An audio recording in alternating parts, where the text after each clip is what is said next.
Good morning everyone. Myself Kumarji sir explain this topic antilog. आज की इस video के अंतर्गत सभी छात्रों को ये बताया जा रहा है कि एंटीलॉग कैसे निकाला जाता है। एंटीलॉग निकालने की आवश्यकता क्यों पड़ी? जब हम सांद्रता सेल के अंतर्गत सांद्रता सेल और नैसर्गिक इक्वेशन के अंतर्गत इक्विलिब्रियम कांस्टेंट में रिलेशन देखते थे तो फॉर्मूला आता था log Kc equal to N into E cell upon 0.059। उससे हम Q की वैल्यू अर्थात Kc इक्विलिब्रियम कांस्टेंट का मान जब निकालते हैं तो एंटी लॉग के माध्यम से निकालते हैं। तो एंटी लॉग को किस प्रकार निकाला जाता है? वो दो तरीके से निकाला जाता है, एक प्लस में और एक माइनस में। तो एंटी लॉग निकालने की कुछ विधियां हैं। जैसे हमने ये मान लिखा है 2.202, ध्यान से देखिएगा।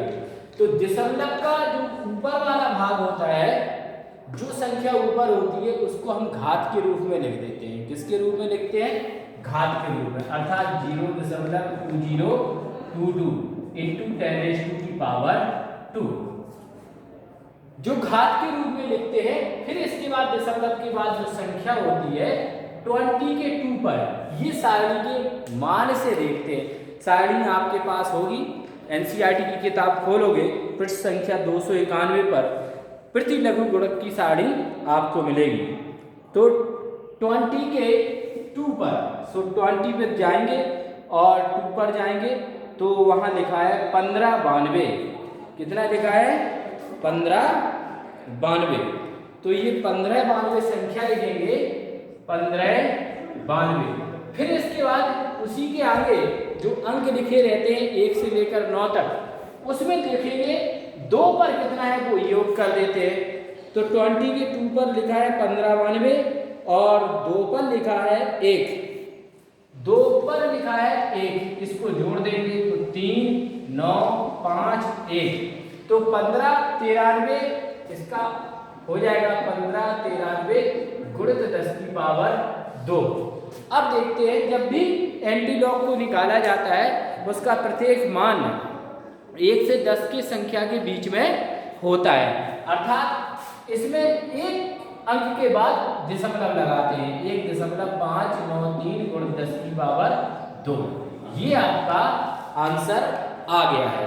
किसी भाई को कोई दिक्कत हो तो हमें बता सकता है, किसी प्रकार की कोई समस्या हो।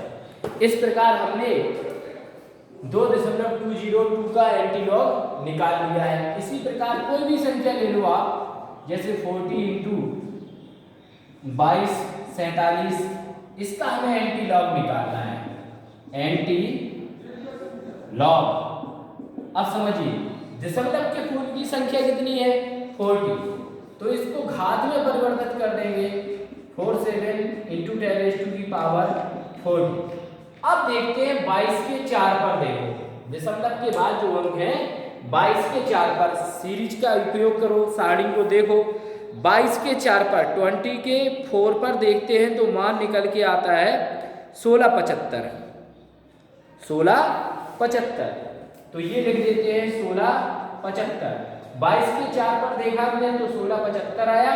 फिर 7, जो अंक 1 से 9 के बीच में है, वहां देखेंगे 7 पर जितना वैल्यू होगा उसको हम जोड़ देते हैं। तो 22 पे देखा था हमने 4 पे, तो 1675 आया था।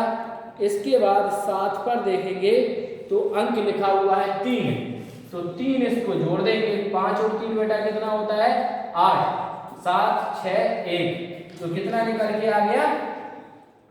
1678 गुणित 10⁻40। और जब भी एंटीलॉग में लिखते हैं तो एक अंक के बाद दशमलव लगाते हैं, तो 1.678 गुणित 10⁻40, ये आपका मान आ गया है। तो एंटीलॉग को प्लस में इस प्रकार ज्ञात करते हैं। अब एंटीलॉग को माइनस में मान कैसे ज्ञात करते हैं वो भी मैं बता रहा हूं कुछ उदाहरण के माध्यम से। तो एंटीलॉग को जो माइनस में मान ज्ञात किए जाते हैं उसके लिए कुछ महत्वपूर्ण रूल्स हैं। तो एंटीलॉग को माइनस में ज्ञात करने के लिए, जैसे ये है -4.2247, इतना वैल्यू दिया गया है, तो इसको, इस मान का हमें एंटी लॉग ज्ञात करना है। तो रूल क्या है, जो संख्या ऋणात्मक दी जाती है, दशमलव के ऊपर जो संख्या होती है ऋणात्मक, समझो, उसको हम घात के रूप में लिख लेते हैं। दशमलव के पूर्व की संख्या को ऋणात्मक के रूप में लिखते हैं। दशमलव के पूर्व की संख्या को हम किसके रूप में लिखते हैं, ऋणात्मक के रूप में। तो ये देखो ध्यान से समझो, ये दशमलव की पूर्व की संख्या है तो ये ऋणात्मक 4 में लिख दिया, और ये दशमलव के बाद की संख्या है, इसको भी हम ऋणात्मक के रूप में लिखते हैं। तो दशमलव की ये बाद की संख्या है, कितनी है, 2247, इसको भी ऋणात्मक में लिखते हैं। तो दशमलव की जो ऊपर की संख्या थी उसको ऋणात्मक में लिखा, फिर उसी ऋणात्मक संख्या में -1 जोड़ते हैं।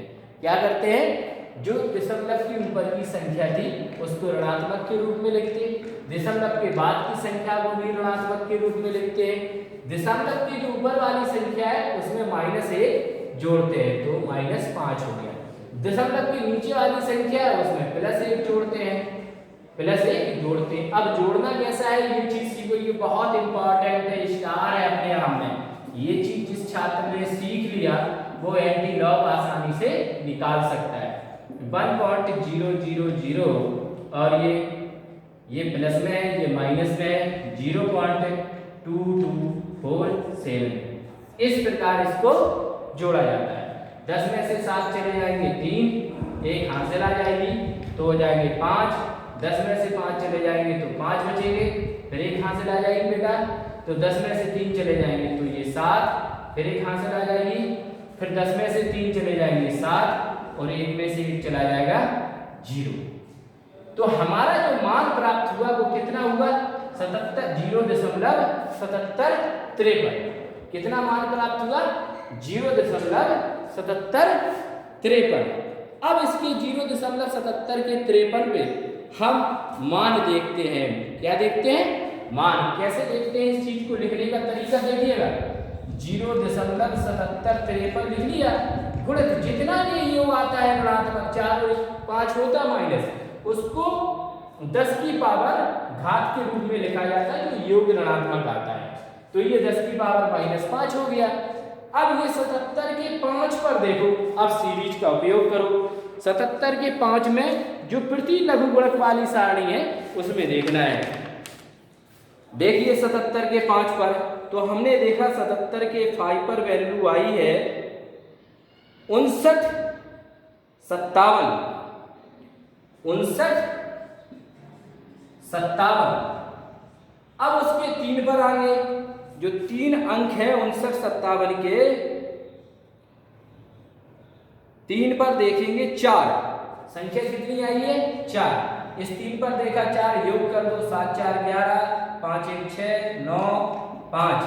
तो तुम्हारा कुल टोटल योग कितना आया बेटा, तुम्हारा टोटल आ गया ये 0.5961 गुणित 10, ये 10 की पावर -5, कितना आ गया आंसर, एक अंक बाद दशमलव, 5.961 गुणित 10 की पावर -5। ये आपका एंटी लॉग निकल के आ गया -4.2247 का। इस प्रकार हम आसानी से किसी भी संख्या का एंटी लॉग निकाल सकते हैं। It's okay, thank you all of you.